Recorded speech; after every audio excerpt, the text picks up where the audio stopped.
만약 우리 교회가 하나님의 권능과 능력이 임하는 교회인데 어떠한 무리들이, 어떠한 사람들이 우리 교회를 대적한다라고 한다면 그것은 교회를 대적하는 것이 아니고 하나님을 대적하게 되는 것이죠. 21세기를 살아가는 교인들은 교회에 대한 생각을, 그 기준을 너무 낮게 가져요. 물론 이유가 있어요. 중세시대에는 의식과 예식과 또 설교할 때도 저도 가운이 2개 있습니다. 그렇게 있는데 일부러 안 입죠.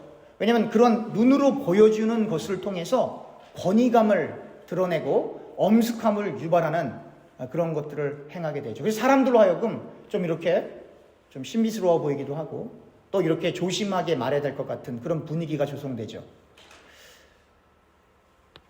그런데 그러한 형식, 눈에 보이는 그러한 형식에 매이다 보면 99.9% 사람들은 그 본질을 놓치게 됩니다. 아무런 형식이 여기 없는 것 같지만 그 아무런 형식이 없어 보이는 이 예배 순서 가운데 이렇게 형식이 있고, 하나님이 눈에 보이지는 않지만 그래서 하나님이 마치 여기 없는 것 같고 사람들만 이렇게 몇 명 모여 있는 것 같은 것처럼 보이지만 그러나 성령이 이 안에 운행하고 계시다라고 하는 걸 믿을 수 있겠느냐라고 성경이 우리에게 물어보는 겁니다. 교회 가면 여기 가서 다투고 여기 가고 섭섭하고 여기 가서 마음이 좀 이렇고 이게 마음이 안 들고 저게 마음이 안 드는데 정말 과연 교회에 하나님이 계실까? 계십니다. 계세요. 다른 걸 다 떠나서 안 계시면 제가 여기 이 자리에 지금까지 있겠습니까? 벌써 갔어도 갔지. 그렇지 않겠습니까? 인간적으로 다. 그런데 하나님이 진짜 우리 교회를 붙들고 계세요. 믿으십니까? 그러니까 여러분들이 교회 생활을 할 때 사람 보지 마세요. 하나님만 정말 바라봐야 돼요. 왜 우리 교회가 지금까지 이렇게 존속하며 조금씩 사람들이 들어오며 바깥으로 조금씩 영향력을 나타내며 복음을 전하고 있나? 그런데 우리 교회가 다른 교회보다 월등해서가 아니라 우리 교회가 하나님으로 쓰임받는 교회로 조금씩 다듬어 가고 있다라고 하는 거예요. 누가? 우리 스스로? 아니요. 하나님이 우리를 만지시고 있는 거예요. 옛날 같았으면 벌써 큰 소리가 났어도 날 것 같은데 이제 큰 소리 안 나잖아요. 제가 들어보지를 못했어요.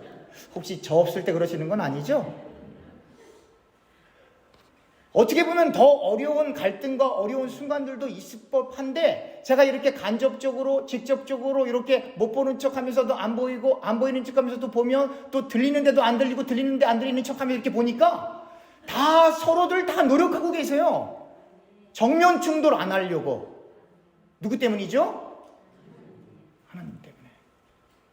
그래 하나님께서 우리 모두를 다 다듬어 가신다 이 말이에요. 세상에 자기 마음에 꼭 맞는 교회가 어디 있고 세상에 자기 마음에 꼭 맞는 사람이 어디 있고 세상에 자기 마음에 꼭 드는 모임이 어디 있어요. 어느 모임, 어느 사람, 어느 교회를 가도 다 거기서 거기입니다, 여러분. 그렇다라고 한다면 우리가 생각은 조금 다르고 또 관점은 조금 다르다 할지라도 다른 것 때문에 우리가 우리 교회에 온 것이 아니라 예수님 때문에 교회에 왔다라고 한다면, 말씀 때문에 교회에 왔다라고 한다면 지금까지 잘 하셨던 것처럼 그렇게 이겨내시는, 다시 말하면 견뎌내시고 참으시고, 참을 때 그냥 참지 마시고 오래 참으시고 하나님을 바라면 하나님이 반드시 역사하십니다, 여러분. 여러분, 저는 개인적으로 믿음이 많이 없기 때문에 죄송합니다. 목사가 이렇게 얘기하니까 좀 그렇죠. 저는 개인적으로 믿음이 많이 없기 때문에 이렇게 얘기하면 조금 어떻게 들릴지 모르겠지만 하나님이 깨닫게 해주세요. 너 왜 이렇게 믿음 없냐? 내가 이 교회 붙들고 있는데. 그래서 지금 교회가 하나님의 능력으로 계속해서 앞으로 전진하고 있는 겁니다. 오늘 보면 갈라디아서 3장 12절에 이렇게 써 있습니다. 율법은 믿음에서 난 것이 아니니 율법을 행하는 자는 그 가운데서 살리라 하였느니라. 다시 말하면 율법 아래에 있는 사람은 율법을 다 지켜야 돼요. 근데 어떠한 인간이 율법을 다 지키겠어요? 못 지킨다고요. 그러니까 여러분들은 생각할 때 율법 그러면 단순히 그래 모세의 오경에 나와 있는 그런 율법만 얘기하는 건데, 이 율법, 그러니까 랍비들이, 유대인들이 만들어낸 그 율법은 그것도 물론 포함되지만 우리는 문자적으로 그 탈무드라든지 또 유대인들 종교 지도자들이 만들어 놓은 수많은 율법들 여러분 잘 모르시잖아요. 알지도 모르신다고요, 사실은. 그러니까 그 사람들은 성경에 있는 십계명을 기반으로 그 외에 이렇게 붙여져 있는 그 율법들을 다시 끄집어내서 그들의 상황과 현실에 맞게 거기에 조항을 또 만들었어요. 만들고 또 만들었다고요. 우리는 그게 뭔지도 잘 몰라요. 그러면 여러분들과 저에게 율법이라고 하는 건 뭐예요? 구약에 나오는 그러한 율법 조항들 뿐만 아니라 여러분들과 제가 인생의 우리의 주인이 되어서 이 정도 말씀을 지켜야지라고 하는 그 모든 나를 중심으로 생각하는 모든 마음들이 다 율법이에요, 여러분. 그래서 여러분들과 제가 알고 있는 성경 지식을 가지고 이건 지켜야 돼, 이건 안 지켜야 돼 라고 벌써 판단하고 심판하기 시작하면 벌써 여러분들과 저는 율법주의자예요. 다른 게 율법주의자가 아니라. 그러면 어떻게 해야 되느냐 이 말이에요. 그러니까 결국은 율법을 안 지키고 복음에 의해 그리스도에게 인도를 받는다라고 하는 건 자기 부인밖에 없어요. 더 정확하게 얘기하면 선과 악을 알게 하는 나무의 열매를 먹기 이전의 상태로 돌아가야 돼요. 그걸 먹기 이전의 상태로 들어가야 돼요. 근데 그럴 방법이 없잖아요. 그래서 여러분들과 제 안에는 선과 악을 판단하는 개인의 기준들이 다 있어요. 그 기준은 죽을 때까지 없어지지 않아요. 그리고 그 판단에 따라 이 사람을 비교하기도 하고 저 사람을 비교하기도 한다 이 말이에요. 그게 언제 없어지냐? 이 성화의 단계를 거쳐 영화의 단계에 들어가게 되면 우리가 그토록 판단하고 그토록 비교했던 것들이 다 무구나, 의미가 없는 거구나 라고 하는 걸 그때 그 자리에서 깨닫게 되는 거예요. 그래서 여러분들과 저는 말씀으로 나음을 받았지만 여전히 제 가운데 머물러 있는, 여전히 원죄 가운데 머물러 있는, 그러나 예수의 그리스도의 보혈로 우리를 덮었기 때문에 그 은혜로 구원을 받는, 그러니까 여러분들과 저의 의의로 내가 예수 믿으니까 앞으로는 절대로 죄 안 져요. 그런 사람은 한 명도 없어요. 만에 하나 어떠한 사람이 예수 믿고 나서 죄를 한 번도 안 지으면 그 사람은 죽지 않아요. 영생합니다. 이 땅에서. 왜냐하면 우리가 성경 구절을 조금 이따 찾아보겠지만 죄를 졌기 때문에 사망이 이 땅에 들어왔고 예수를 믿었지만 여전히 죄를 짓고 있기 때문에 죽는 거예요. 근데 만약에 죄를 이만큼도 안 진다, 0.00001%도 안 진다, 그럼 영생이에요, 이 땅에서. 근데 모든 사람이 다 죽죠. 그게 뭐예요? 여전히 죄 가운데 있다라고 하는 거예요. 그러나 예수 믿는 사람들을 덮어버려서 그 보혈로 덮었기 때문에 주님께서 우리의 의의가 아니라 하나님의 의, 예수의 공로로 우리를 양자 삼아주시는 거예요. 양녀 삼아주시는 거거든요. 제가 어느 날 제 아들을 기다리려고 한 밤 7시, 8시쯤에 아들을 기다리려고 이렇게 어떤 집 앞에 이렇게 있었어요. 근데 아무리 바깥을 봐도 너무너무 어두운 거예요. 그래서 왜 이렇게 바깥이 어둡게 보이나? 내 눈이 좀 이상한가? 알고 봤더니 제가 선글라스를 끼고 있다는 걸 깜빡했어요. 선글라스를 끼고 있으니까 거기가 어두워 보이죠. 그래서 선글라스를 벗었더니 환해요. 마찬가지로 주님이 우리를 보실 때 그냥 이 예수의 보혈을 빼고 우리를 보시면 우리는 100% 다 지옥 가요. 누구도 예 없어요. 누구도. 근데 주님께서 예수의 보혈로 딱 일단 가리시고 그 예수의 보혈을 통해서 우리를 보시기 때문에 생명록에 우리의 이름이 기록되어 있는 겁니다. 근데 종교 지도자들, 이 율법을 강조하는 사람들은 자기의 의의를 너무너무 드러내길 원하거든요. 그래서 오늘 제가 이 칼럼에도 썼어요. 이걸 다 설명하면 시간이 많이 걸리기 때문에 오늘 시간 되실 때 한번 칼럼을 쭉 읽어보세요. 이 사마리아 지역에는 유대인들이 다른 민족들의 사람들과 결혼을 했어요. 유대인들은 일단 다른 민족들과 섞이는 거는 안 좋아해요. 그래서 오늘날은 상관없잖아요. 오늘날은, 그렇죠? 오늘날은 이렇게 국제 결혼하는 거 상관없잖아요. 그러나 어르신들 옛날에는 70년대, 60년대 국제 결혼하는 거 어른들이 어떻게 생각했어요? 좋게 생각 안 했죠? 혹시 그때도 좋게 생각했나요? 안 좋게 생각했죠. 제가 결혼하기 전에 미국에 더 일찍 들어올 기회가 있었는데 저희 아버지가 저를 불러다 뭐라 그러냐면 너 장가 가고 가 그랬어요. 장가 안 가면 못 가. 가려면 혼자 알아서 가 그랬다고요. 가라는 얘기예요? 가지 말라는 얘기예요? 가지 말라는 거죠. 미국 사람하고 결혼할까 봐. 그러니까 그런데 이 당시 이 사마리아 지역이 이렇게 있을 때 예수님 당시에는 국제 결혼을 했다 그러면 쳐다도 안 봤어요.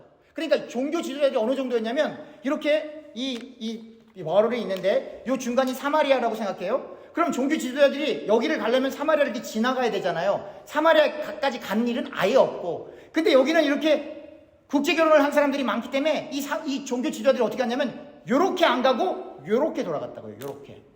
거긴 더러운 땅이니까 난 발 닿는 것도 싫다 이랬다고요. 그 당시에, 예수님 당시에. 그런데 그 예수님께서 그 사마리아 땅에 들어가서 그 땅도 사람들이 가기 싫어하는데 예수님은 그 사마리아 땅에 들어가서 남편이 아니라 6번째 남자와 동거하고 있는 그 여자를 구원시켜버린다 이 말이에요. 그러니 종교 지도자들이 예수님을 좋아하겠어요? 싫어하겠어요? 싫어하죠. 오늘날도 만약 남자든 여자든 6번째 남자든 여자든 그렇게 동거하고 있다 그러면 사람들이 고운 시선으로 오늘날도 안 볼걸요 아마? 괜찮으세요 여러분들은? 어려운 얘기라고요 이게. 그런데 이 당시는 돌 안 맞은 게 다행이라고요. 돌 안 맞은 게. 사람 취급을 안 했다고 이 당시는. 그런데 예수님께서 사마리아 땅에 들어가서 수많은 여자들 중에 소위 말해서 뭐 거룩하다 착하다 뭐 어쩌다 좋은 평판을 갖는 여자가 아니라 6번째 남자와 결혼하지 않은 상태에서 동거하는 그 여자를 찾아가서 그 여자를 구원시키는 사건을 통해서 너 유대인들 그렇게 하나님 잘 믿는다고 뽐내고 기도 많이 한다고 뽐내고 토라 읽는다고 뽐내고 선행한다고 뽐내는 너희들 다 헛수고하고 있는 거야. 너희의 의로는 단 한 명도 구원 못 받아 라고 하는 걸 다 폭로하는, 리빌하는 거예요. 우리 성경 구절 찾아보겠습니다. 로마서 5장 12절에서부터 21절입니다. 로마서 5장 12절에서부터 21절. 그러므로 한 사람으로 말미암아 죄가 세상에 들어오고 죄로 말미암아 사망이 들어왔나니 이와 같이 모든 사람이 죄를 지었으므로 사망이 모든 사람에게 이르렀느니라. 제가 그랬죠. 여러분들 중과 저 중에 만약에 나는 앞으로 예수 믿고 죽을 때까지 죄를 하나도 안 진다. 그럼 여러분들과 저 영생합니다. 여기서 안 죽어요. 근데 여러분들과 저 영생할까요? 이 땅에서 죽을 거죠? 그 얘기는 뭐예요? 아무리 거룩한 척 해봐야 소용없으니까 따라합시다. 생긴 대로 삽시다. 그래서 주님께서는 우리를 이 모습 이대로 받아주시는 거예요. 그러니까 여러분들이 다 이렇게 보니까 여성분들은 다 메이크업 예쁘게 다 하고 오셨잖아요. 그러니까 주님께서는 여러분들을 보실 때 그 메이크업한 얼굴을 보이시는 게 아니라 아침에 일어나자마자 딱 눈 떴을 때 이렇게 그 얼굴을 보시는 거예요. 네. 그렇게 주님께서 우리의 연약한 부분, 나약한 부분, 있는 그대로의 그 모습을 보시면서 그냥 보시는 게 아니라 6월절에 좌우 이렇게 몸 임방에 양의 그 피가 이렇게 딱 발라서 하나님의 사자가 pass over, 유월한 것처럼 우리가 죄로 여전히 있지만 그 보혈이 우리를 덮고 있기 때문에 너는 합격 생명록에 있어 라고 우리를 보실 때 그 보혈을 보고 예수의 보혈을 보고 우리를 유월하시는 거예요. 그러니까 여러분들과 제가 예수를 정말 그리스도로 믿을 수만 있다라고 한다면 구원 때문에 걱정하실 필요는 없어요. 그러나 내 마음에 예수님을 그리스도로 믿는 것이 조금 어려워요. 그러면 걱정하세요. 근데 그게 아니라면 걱정하실 필요 없으세요. 왜 그렇죠? 우리는 이렇게 하겠습니다라고 약속을 하고 서약을 하고 사람들 앞에서 이제 내가 이 남자와 이 여자와 쭉 살겠습니다라고 아무리 공언을 해도 또 이 여러분들 세례받을 때, 집사될 때, 장로될 때, 권사될 때 나는 교회를 위해서 죽으면 죽으리다, 죽도록 충성하리로다 그렇게 약속했죠? 안 했어요? 지켜지던가요? 대부분 다 못 지켜요. 목사들도 똑같아요. 처음에는 부름받아 나선이면 어디든지 가오리다. 그걸 목회하다가 200명 교회 목회하다가 1000명 교회에서 딱 들어보면 이력서 딱 낸다 이 말이에요. 제 말 맞아요? 틀려요? 근데 욕도 못해요. 왜? 어떤 목사님은 5년 동안 이런 얘기는 더 이상 안 돼요.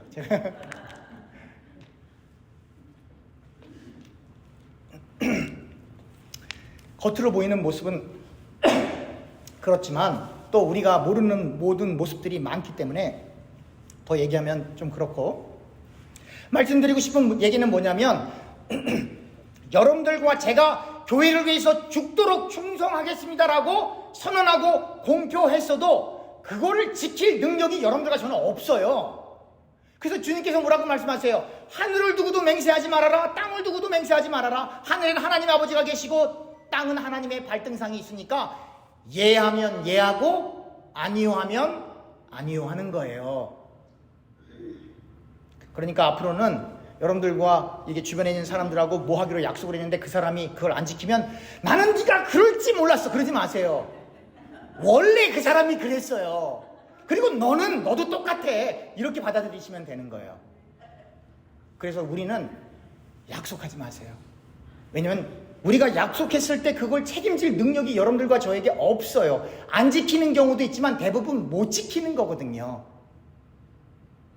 그래서 우리는 주님만 바라봐야 되는 거예요. 그러니까 옆에 있는 사람이 나 들으라고 좋은 얘기 많이 해준다고 거기에 홀깃하지 마시고 가급적 여러분들은 말을 많이 하기보다 말은 제가 많이 할 테니까 말을 많이 하기보다 듣기를 빨리 들으세요. 그게 지혜예요. 잠언에. 말을 많이 하기보다 빨리 들으시고 내가 말할 때는 조금만 말하세요. 그래야 실수하지 않습니다. 그리고 말할 때 너무 과장하셔도 안 돼요. 과장은 소극적인 거짓말이에요, 사실은. 과장해서도 안 되고 모르는 걸 아는 척해서도 안 되고.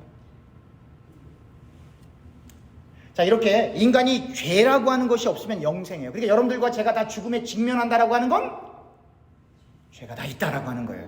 그러나 예수의 보혈이 우리에게 덮여있기 때문에 그 은혜로 인간의 의가 아니라 하나님의 의로 구원받는다라고 하는 겁니다. 13절 죄가 율법 있기 전에도 세상에 있었으나 율법이 없을 때에는 죄를 죄로 여기지 아니하였느니라. 그러나 아담으로부터 모세까지 아담의 범죄와 같은 죄를 짓지 아니한 자들까지도 사망이 왕노릇하였나니 아담은 오실 자의 모형이라.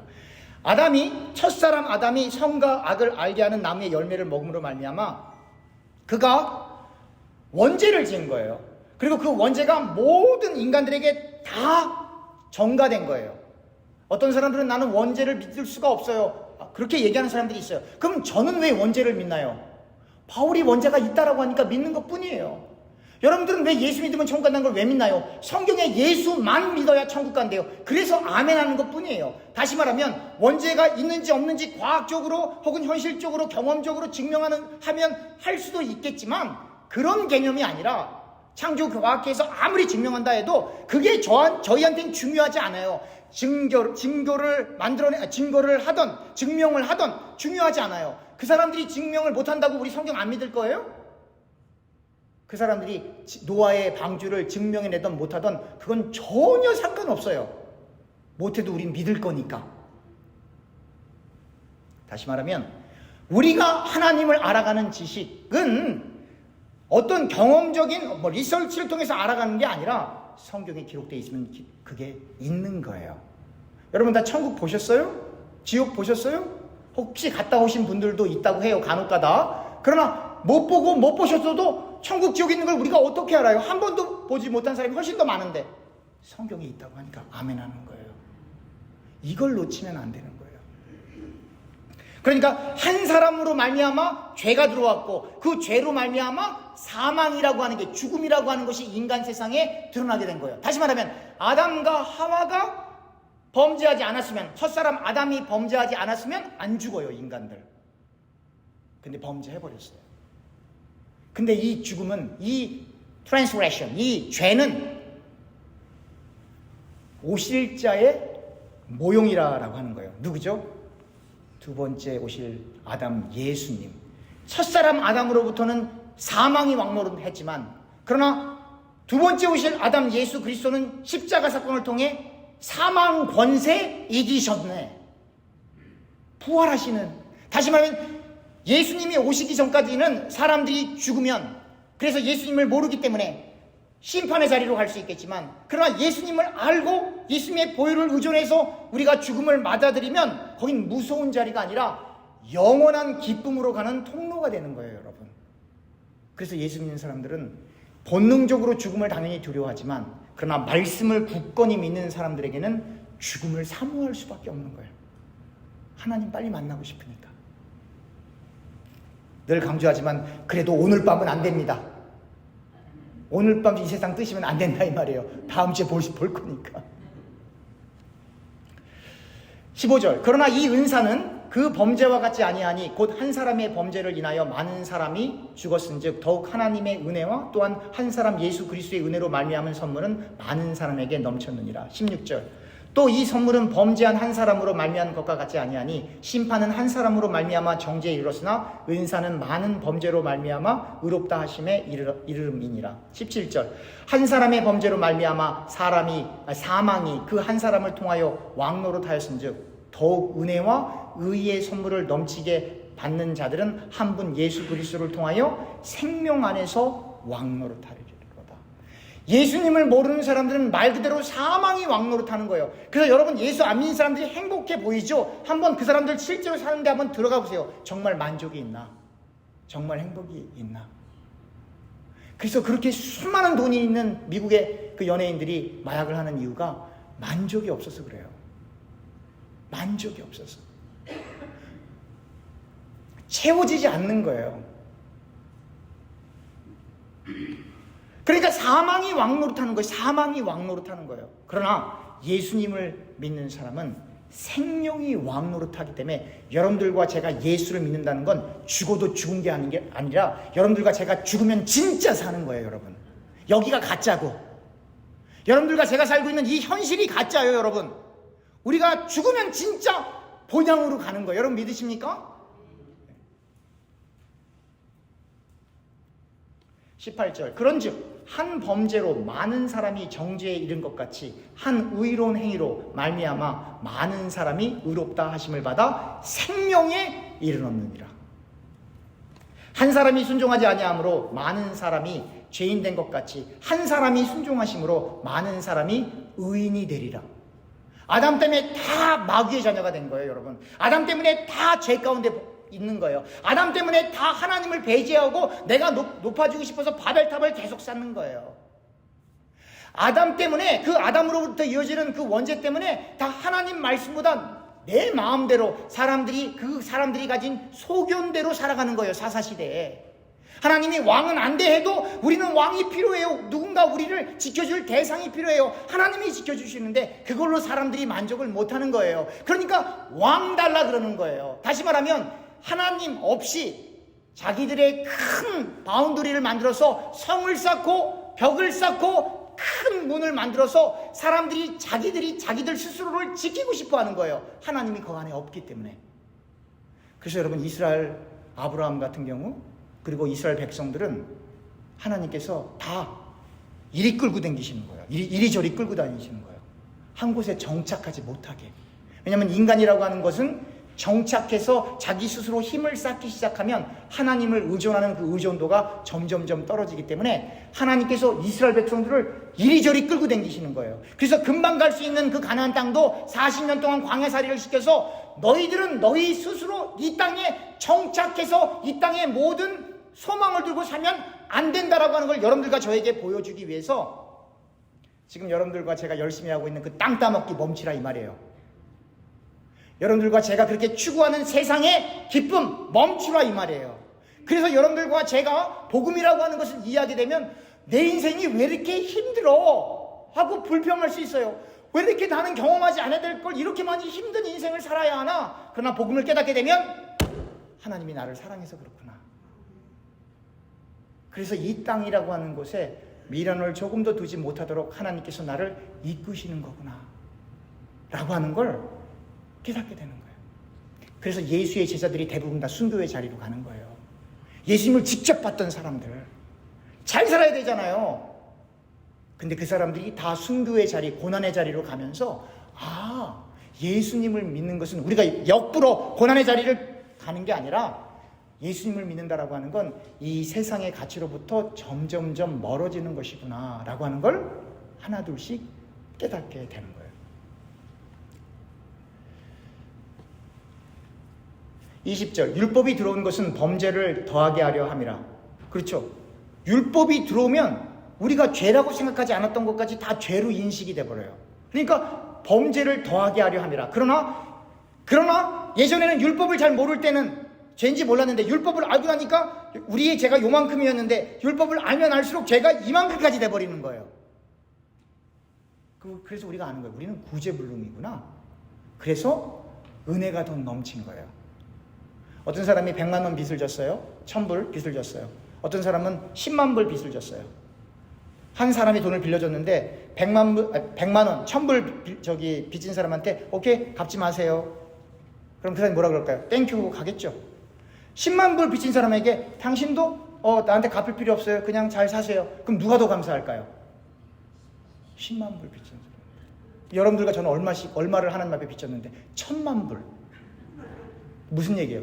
돈으로 매매할 수 없을 만큼의 죄 가운데 있었거든요. 여러분들과 제가. 그래서 돈으로 이게 돈 많은 사람들이 그냥 괜히 하는 얘기가 아니에요. 뭐 나 돈 많다 과시하려 그러는 게 아니라 그 사람들이 하는 얘기가 이거잖아요. 돈으로 해결할 수 없는 문제가 더 큰 문제다. 여러분 다 들어보셨어요? 한 번쯤은. 그렇죠? 세상에는 물론 돈이 중요하지만 돈으로 해결 안 되는 문제는 한 사람 죽어야 끝나는 거예요. 그거. 그 얘기하는 거예요. 나 돈 많다고 자랑하는 게 아니라.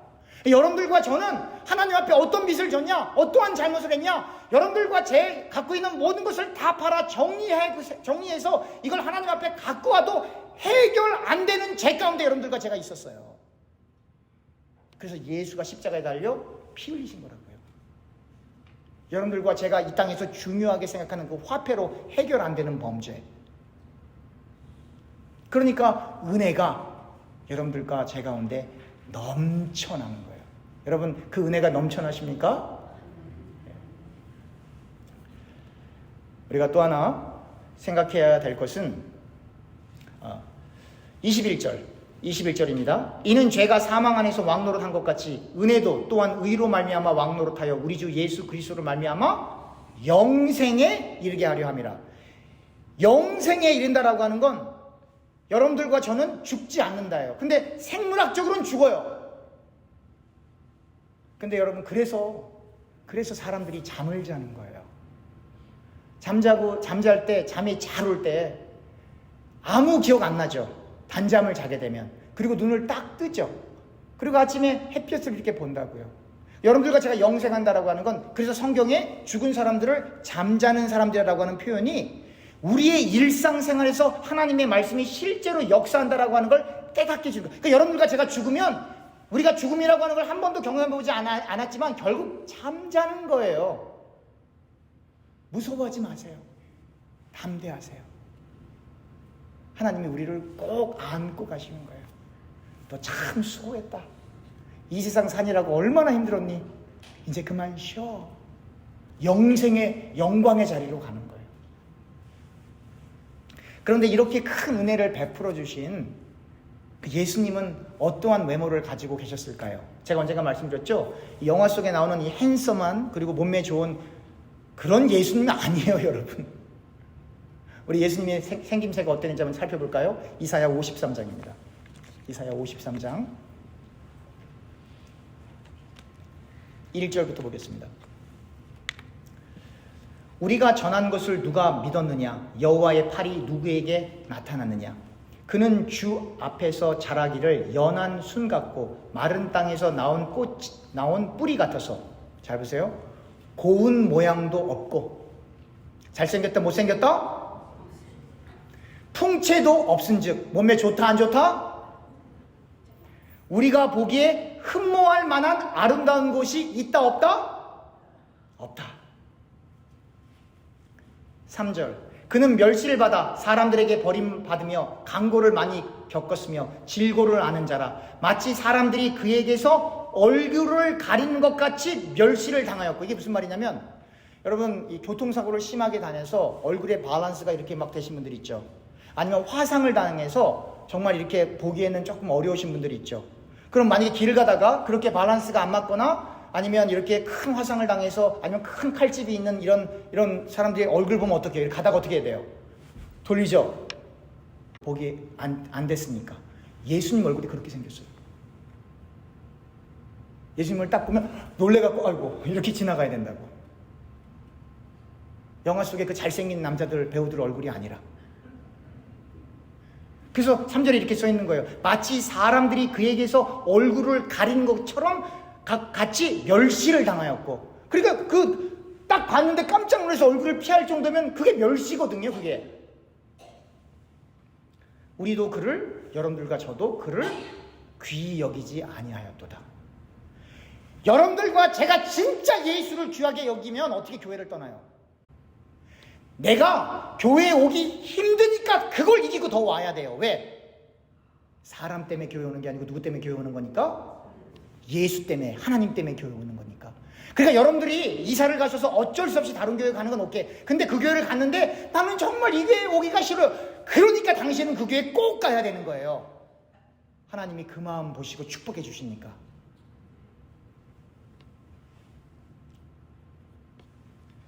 4절, 그는 실로 우리의 질고를 지고, 지금 벌써 10시 55분이에요. 그래서 3절까지 읽겠습니다. 4절, 그는 실로 우리의 질고를 지고 우리의 슬픔을 당하였거늘 우리는 생각하기를 그는 징벌을 받아 하나님께 맞으며 고난을 당한다 하였노라. 자, 이걸 다 설명하면 시간이 많이 들어가기 때문에 제가 마지막으로 한 말씀, 너무나 중요하기 때문에 다음 시간까지 기다릴 수 없는 딱 한 말씀만 드리고 말씀 마치려고 합니다. 5분 내로 마칠게요. 아담과 하와가 범죄했어요. 그래서 하나님께서 아담과 하와를 추방했죠. 우리 저 파워포인트 보여주세요. 창세기 3장 22절 24절 우리 한 목소리 읽겠습니다. 시작. 여호와 하나님이 이르시되 보라, 이 사람이 선악을 아는 일에 우리 중 하나같이 되었으니 그가 그의 손을 들어 생명나무 열매도 따먹고 영생할까 하노라 하시고, 여호와 하나님이 에덴 동산에서 그를 내보내어 그의 근원이 된 땅을 갈게 하시니라. 이같이 하나님이 그 사람을 쫓아내시고 에덴 동산 동쪽에 그룹들과 두루도는 불칼을 두어 생명나무의 길을 지키게 하시니라. 사람들이 생명나무에 못 가게 했다고요. 왜냐면 그 열매를 먹고 영생할까봐. 지금 성경에 써있는 그대로 문자로적으로 해석을 한다라고 한다면. 그런데 우리가 성경을 읽었지만 십자가에 달리는 사람마다 다 저주받은 사람이래요. 그러니까 생명나무와 십자가는 정반대예요. 생명나무는 그 생명나무의 열매를 먹으면 영생하는 건데, 십자가에 달린 사람은 저주받는 거거든요. 그런데 그 저주받는 그 십자가가 생명나무가 되는 사건이 골고다 사건이에요. 여러분 가슴이 막 떨리지 않습니까? 저는 이걸 깨치고 나서 얼마나 깜짝 놀랐는지 말을 하지 않고는 견딜 수가 없었어요. 저도 십자가가 저주받았다는 건 알았어요. 그런데 예수께서 십자가에 달려 죽으시고 부활하심으로 말미암아 그 저주의 십자가가 생명나무가 되어 예수를 그리스도로 믿으면 영생하게 된 거예요. 그 예수가 우리의 큰형입니다, 여러분. 제기가 아니고 성경 맏형이에요. 여러분들과 저는 그분의 동생이에요. 그 주님이 우리의 형님 되셔서 우리를 이끌고 가시기 때문에 아무 걱정하지 마세요. 하나님이 늘 함께 하십니다. 기도하겠습니다.